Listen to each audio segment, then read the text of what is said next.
I believe that the Islam religion is the best religion for our people.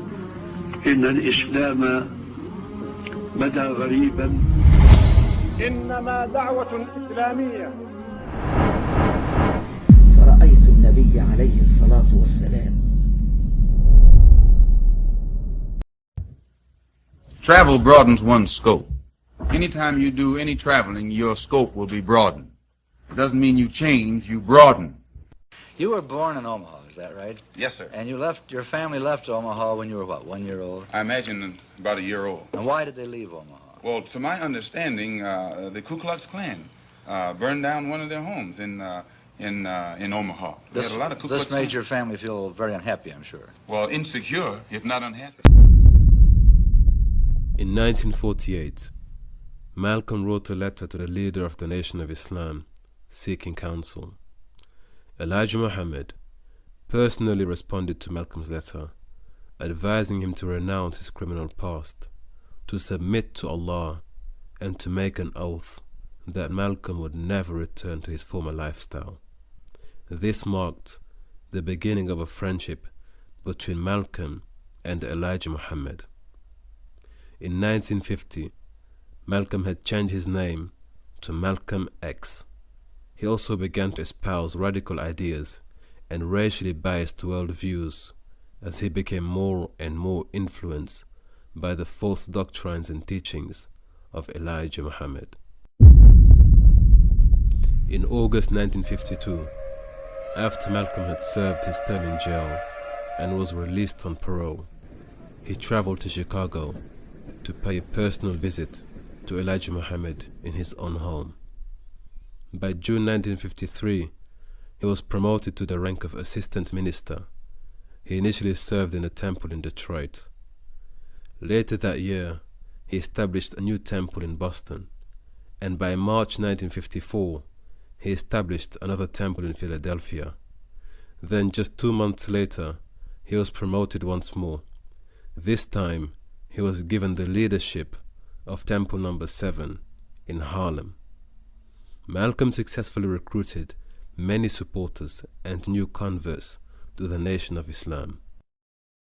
By 1955, resulting from Malcolm's enthusiastic drive and compelling rhetoric, thousands of African Americans were now bolstering the ranks of the Nation of Islam, with numbers rising each and every month.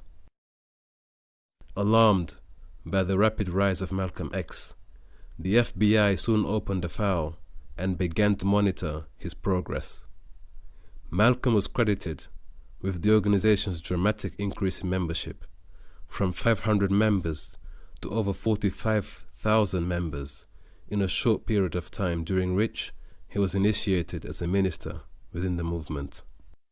Malcolm even inspired the young boxer Cassius Clay, later to be known as Muhammad Ali, encouraging him to join the Nation of Islam way before he became the heavyweight world champion. And I just turned 22 years old. I must be the greatest.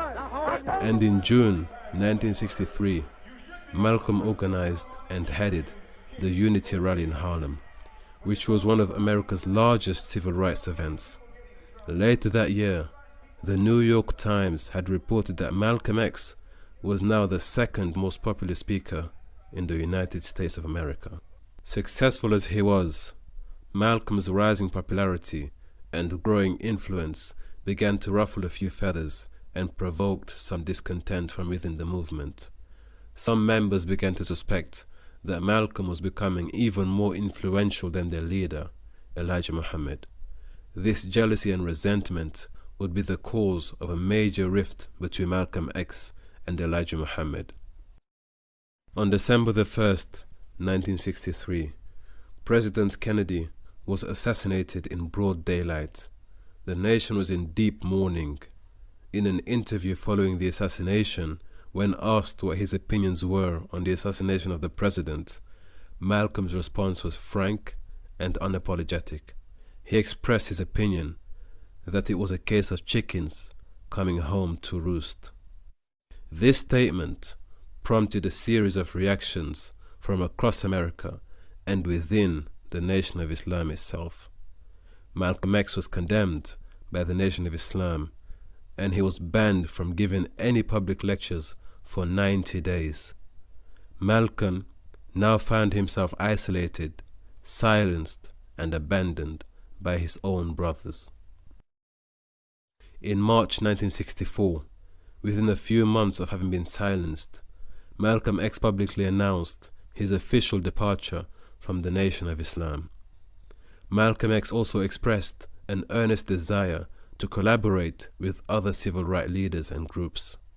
He then established the Organization for Afro-American Unity and founded the Muslim Mosque Incorporated. Soon after his exit from the Nation of Islam, several Sunni Muslims encouraged Malcolm to abandon the false doctrines of the Nation of Islam and to learn about the true Islam. Malcolm accepted their invitation, and after careful contemplation and consideration, he embraced Orthodox Islam. Al-Hajj Malik al-Shabazz opened America's eyes to the message of Islam. His example opened many hearts to the collective call of brotherhood. His biography demonstrates the universality of Islam for all people, regardless of race or status.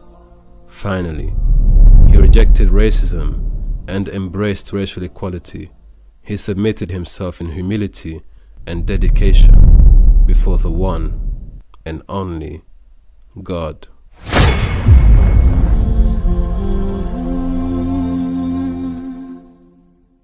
I'm a Muslim. If there is something wrong with that, then I stand condemned. My religion is Islam. I believe in Allah. I believe in Muhammad as the apostle of Allah. I believe in brotherhood of all men.